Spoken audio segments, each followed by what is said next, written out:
Analysis. Shortage soon. Panic buy here.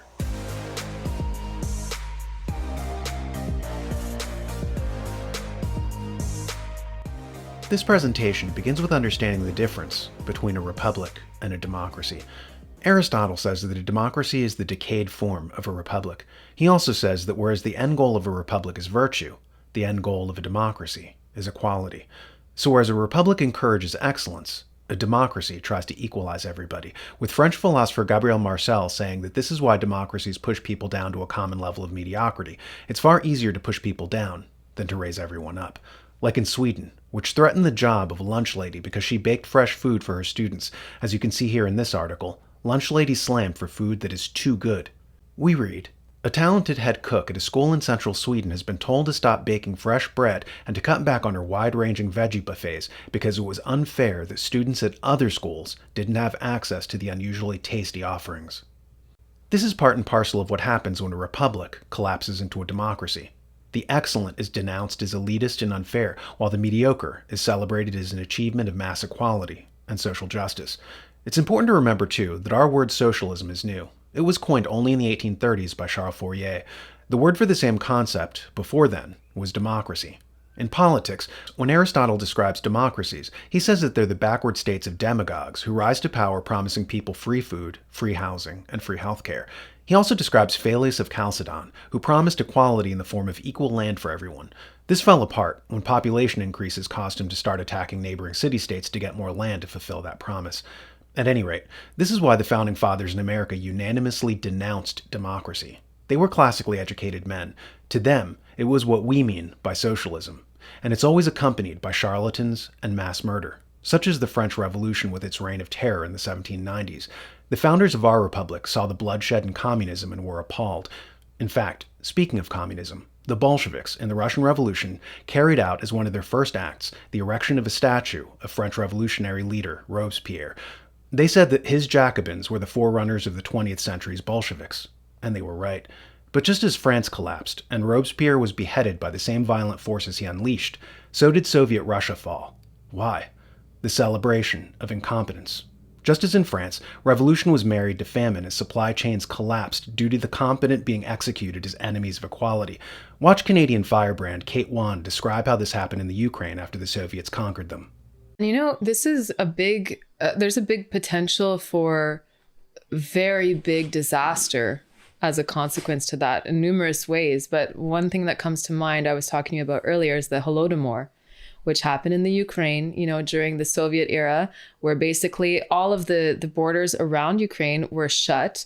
They decided to collectivize the farms, so to control the supply chains. And then there was a drought. And all of these conditions were basically set up. They were shooting farmers who didn't want to take part of the program. They were killing people. And then people just ended up starving. When they collectivized the supply chain of food, what ends up happening is anytime you have central planning trying to organize all of this, they're completely inept and they end up messing everything up. And so there ends up being shortages. You combine that with a drought and killing everybody who actually knows what they're doing. And it's funny that taking an example like that would be so extreme. Between 6 to 9 million people starved in what was one of the 20th century's big atrocities. By the way, notice any supply chain issues lately? Right now, we're dealing with disruptions because incompetent bureaucrats are using various techniques and new sketchy requirements to cobble together a pretext to drive the best people out of healthcare, out of industry, out of the military, and out of public life. To go by history, they're setting up a predictable outcome. These are the same people now removing gifted and talented programs in schools and stigmatizing excellence. What we're watching is the controlled demolition of a society. The aforementioned philosopher Gabriel Marcel has a chapter in Man Against Mass Society entitled The Loss of Freedom. He talks about how the bureaucracy takes over administrative control of the country little by little, piece by piece, outside of the parameters of the Constitution.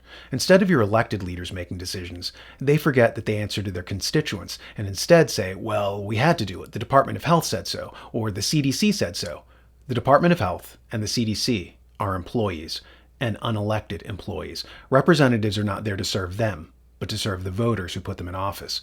But this switcheroo has happened, where the bureaucrats think that the government exists for them and not for you. where the unelected are running it and not the public servants that you sent to make decisions. This new shadow government is what we call the deep state.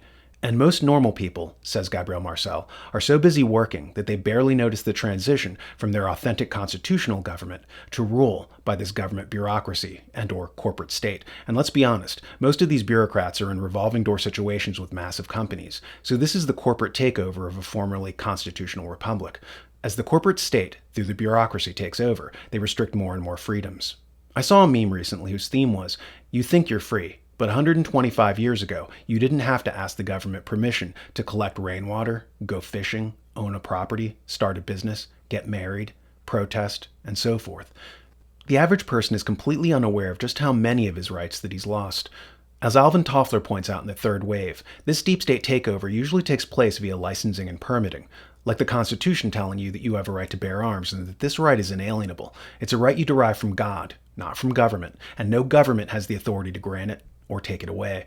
Yet through the bureaucracy, people have been falsely led to believe that they need to spend more money to purchase an additional permit for the right that the Constitution says that they already have. As I said in a previous video, it's like a con man selling a bridge to a sucker that he doesn't own. You think you need a permit to earn a living, but do you? You're now being told that your constitutional right to petition your government or your school board makes you a domestic terrorist. Does it? There are people telling you now that they can restrict your oxygen and others are in control of your body. Is that constitutionally so? As Marcel says, the people scarcely pay attention when suddenly they require a permit to do this or a license to do that, and even if they do assert their rights, they're told that their individual liberties are selfish. They don't align with the mob rule philosophy of democracy that says that the whims, prejudices, and fears of the majority outrank the individual liberties of ordinary citizens. And herein you see another distinction between a republic and a democracy. Republics are there to protect individual liberties. Democracies don't recognize individual liberties since they're essentially mob rule. When liberties that once belonged to the people freely are now being charged and metered, Marcel writes, "The only natural end to such a process is military or economic catastrophe. Such catastrophes occur at the moment when a society whose constitution is insensibly degenerated becomes absolutely paralytic. It collapses." Participants who used the New American Magazine reported that they experienced 12% more muscle mass, 22% more smiles from attractive strangers, and a 72% reduction in cognitive decline. Check us out at thenewamerican.com.